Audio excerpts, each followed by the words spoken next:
Satu kali ngasih pakan ini untuk 150 ekor. Sendiri ini memakan biaya berapa buat segini gitu. Oke, siap. Nanti paling saya ini coba. Di bawah 5.000. Yakin. Untuk 150 ekor. Iya.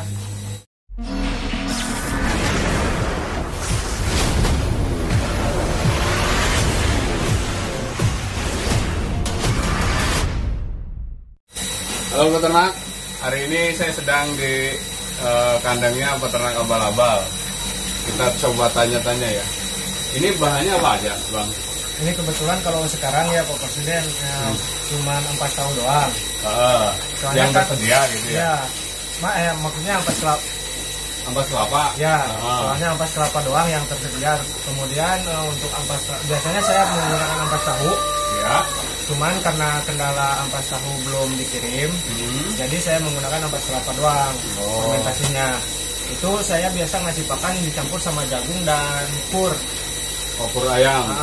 Jadi kalau yang dari luar ini sekitaran 20 sampai 30%. Iya. Terus pakan fermentasi ampas kelapanya itu 70%-an.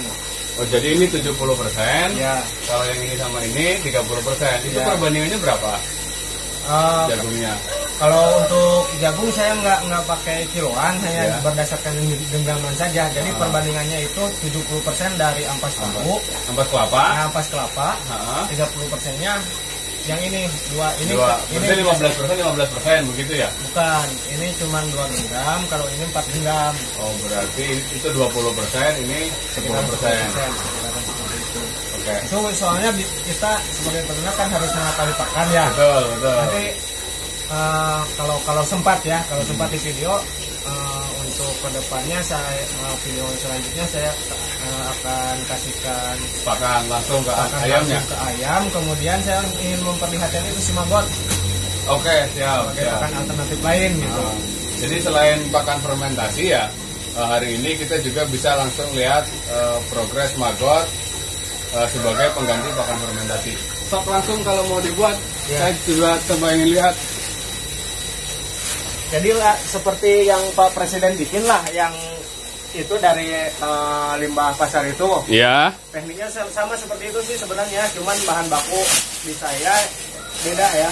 Kalau itu Pak Presiden kan sempat itu ke pasar, kalau saya sekarang nggak sempat, jadi hanya yang ada aja, ini juga dianterin. Jadi sekarang sudah mulai sibuk ya Pak ya, ngurus ayamnya. Lumayan lah. Jadi ini ampas kelapa ya. Mulai sibuk ya Pak ya, ngurus ayamnya. Lumayan lah. Jadi ini ampas kelapa ya. Kalau ampas kelapa difermentasi kan dingin sifatnya, kalau nggak difermentasi itu bakal hangat terus. Jadi kurang bagus kalau nggak difermentasi ya? Ya harus difermentasi, semua limbah harus difermentasi sih. Biar bagus.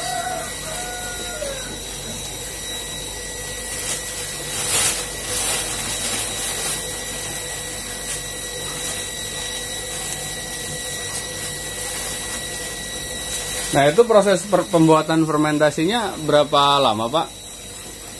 Untuk ditutupnya itu? Sekitaran 1 hari sih sebenarnya bisa. Ya. Bisa dilakukan, cuman itu harus si bakteri E4-nya itu harus banyak. Oh, E4 harus banyak. Kemudian campuran gulanya juga harus banyak. Kalau pengen cepet. Iya. Jadi harus 1 hari pun bisa. Kalau pengen 1 minggu sekali buat stok, itu dikit aja ininya. E4-nya. Ya, gitu. Terus setelah seperti ini kita tambahkan jagung 4 genggam. Ini untuk sekitaran 150 ekor lah. Satu kali ngasih pakan ini untuk 150 ekor. Iya. Coba Pak Presiden dihitung sendiri, kalau subscriber Pak Presiden dihitung sendiri ini memakan biaya berapa buat segini gitu. Oke, siap. Nanti paling saya ini coba. Di bawah 5.000. Yakin. Untuk 150 ekor. Iya. Tapi nggak buruk-buruk amat perkembangannya, walaupun tidak sebagus pur Pak Presiden. Gitu. Siap. Ya, yang penting mah kali lah. Yang ada di limbah yang ada di subscriber sobat-sobat Pak Presiden sendiri, Pak Presiden ceker, tolong akali buat pakannya. Iya, siap. Nah ini kita campur air sedikit biar ayam nggak keselak kalau makan. Oke. Ini kalau udah difermentasi Pak Presiden ya, subscribernya, mohon maaf saya tidak bermaksud menggurui, hanya berdasarkan pengalaman saya. Jadi dikasih airnya jangan air hangat, jangan air panas, harus air dingin. Kalau awalnya difermentasi. Kenapa? Alasannya mungkin? Nanti akan kotorannya akan bau. Soalnya si bakterinya akan mati. Si bakteri yang ada di fermentasi. Akan sama saja ketika kita memberi makan yang tidak difermentasi hasilnya. Jadi kalau difermentasi itu harus tidak menggunakan air panas, harus menggunakan air dingin supaya bakterinya tidak mati. Nah itu kan banyak yang nanya di subscriber saya untuk penggunaan airnya itu berapa liter dan penggunaan E4-nya itu kira-kira berapa? Apa ada takarannya seperti itu Pak? Sebenarnya di kemasan itu ada, di kemasan E4 kalau sobat-sobat Pak Presiden. Iya betul. Beli ya, jadi bandingannya 1:10 aja. Satu tutup botol untuk 10 liter begitu? Iya, satu tutup botol untuk 1 liter. Oh, satu tutup botol untuk 1 liter. Iya. Jadi kalau penggunaan airnya? Kalau penggunaan airnya secukupnya. Bandingannya ya sebenarnya bandingannya tetap, cuman itu kan kita lihat kering dan ternak abal-abal. Oh iya. Awalnya. Ya. Berdasarkan bahan yang tersedia gitu ya. Maksudnya seperti itu. Jadi disesuaikan saja.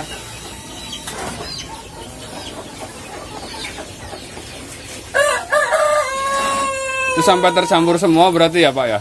Ya, kemudian jangan becek-becek. Jangan becek-becek, jangan terlalu kering juga.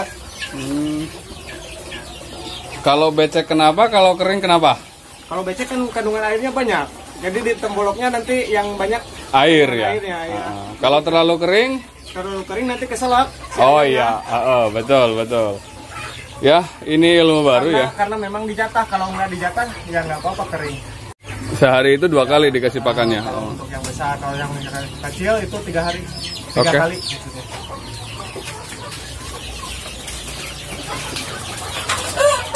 Wah, ini baru ini kandang papa ternak abal-abal baru ini. Ini magotnya sudah pindah. Lalu wah.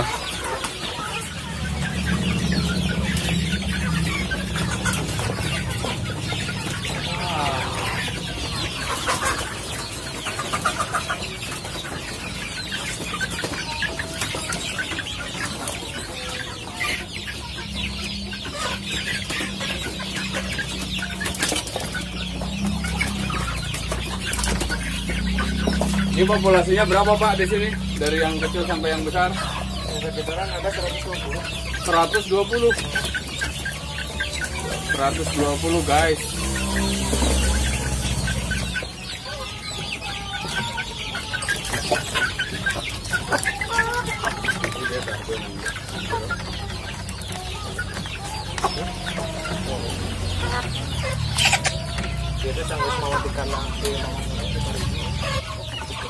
Kalau saya perhatikan ini pakan fermentasinya memang tidak terlalu kering dan juga tidak terlalu basah.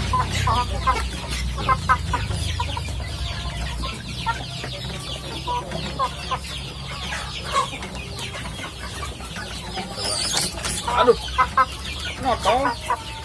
Nah, jangan keras-keras ya.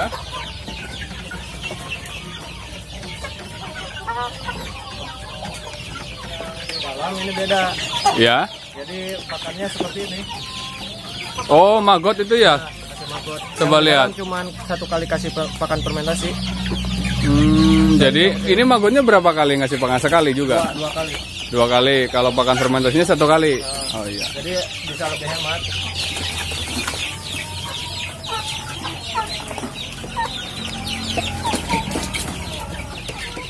Ini sama kasgotnya dimakan juga nggak Pak? Enggak, dipilih-pilih sama mereka. Oh tetap ya, dipilih-pilih.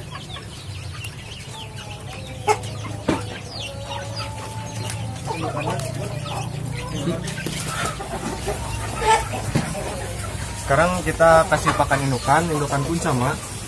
Yang saya aplikasikan sama, tidak memakai konsentrat, jadi langsung sebenarnya penting bagi sobat-sobat menambah konsentrat, kalau enggak maggot, karena bagi indukan itu butuh sangat butuh sekali.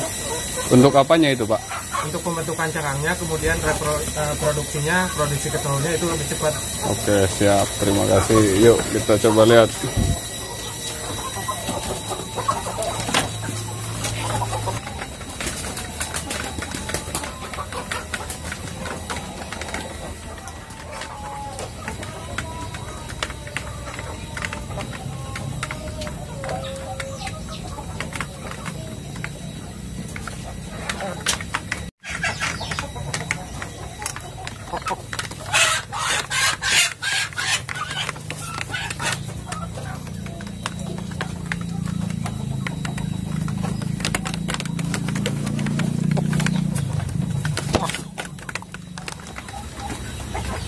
Pak, itu kenapa ada yang di luar Pak?